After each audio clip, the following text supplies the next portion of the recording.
All right, let's jump right into this explainer. If you're gearing up for competitive exams like the SSC CGL, you already know Indian polity is an absolutely crucial scoring area.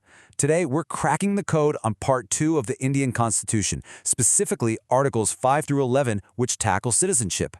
Our goal here is to take all that dense legal jargon and turn it into crystal clear concepts so you can dodge those tricky exam traps and lock in your marks. Here's our quick roadmap for today. We'll be hitting 4 areas: the baseline, the migration maze, the global view, and finally, Parliament's ultimate power. So let's kick things off with Section 1, the baseline, which is all about Article 5.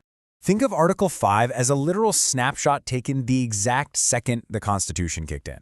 Now, a huge trap here is thinking domicile, just an intention to make India your permanent home, was enough. It absolutely wasn't.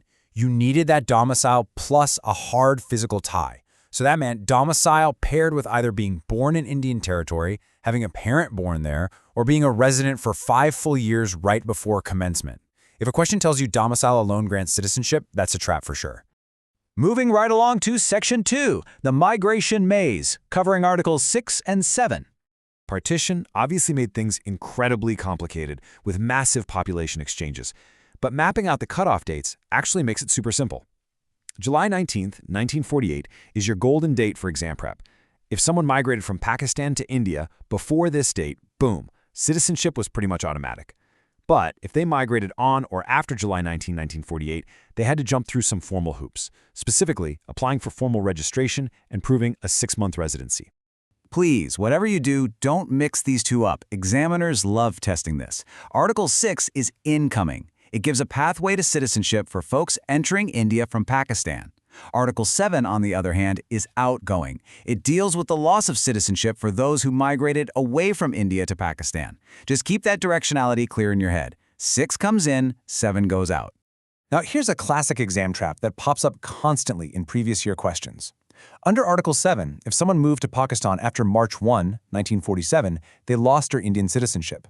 But does migrating to Pakistan mean you are locked out of Indian citizenship forever, with literally no exceptions? No way! The framers were way more practical than that.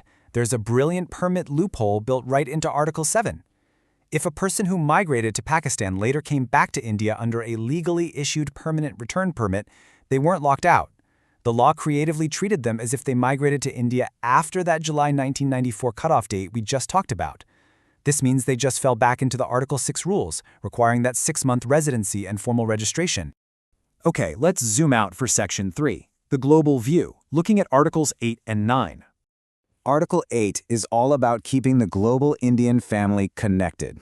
If you, a parent, or even a grandparent were born in India, based on the 1935 Government of India Act, but you happen to live in another country, you weren't forgotten. You could literally just register as a citizen with an Indian diplomat or consular rep in that country. It was a really straightforward pathway to keep overseas Indians legally tied to the newly independent nation.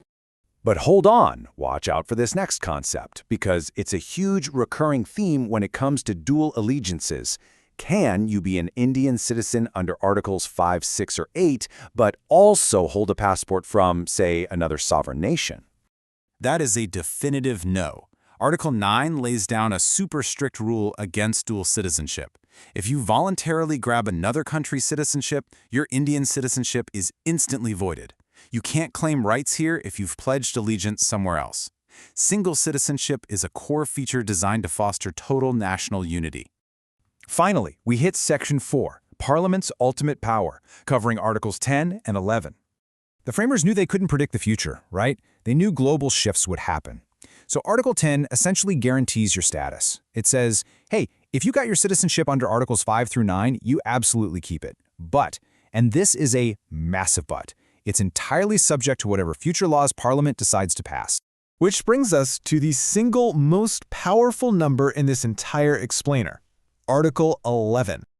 If you memorize just one thing today for your exams, make it this. Article 11 is essentially a massive blank check handed straight to Parliament. It proves that Parliament alone holds the absolute overriding authority to regulate all future methods of getting or losing citizenship. In fact, it was this exact power that let Parliament enact the Comprehensive Citizenship Act of 1955, which deals with modern methods like birth, descent, naturalization, and of course termination.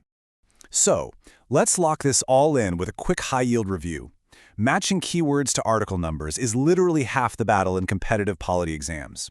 When you see single citizenship, your brain needs to instantly link it to Article 9. When you see Parliament's power to terminate, you know right away it's Article 11.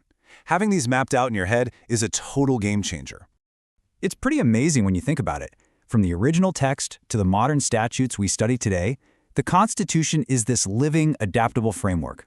The framers laid out the essential rules for 1950, but smartly left the door wide open for Parliament to adapt our citizenship laws as the nation grew and evolved. I'm going to leave you with a bit of a provocative thought. Since Article 11 gives Parliament the absolute power to regulate and even terminate citizenship, and since many fundamental rights in Part 3 are exclusively available only to citizens, how secure are those rights really? Think about that balance of power as you continue your prep. Mastering these foundational blueprints is your very first big step to conquering Indian polity. Keep revising, and we'll catch you in the next one.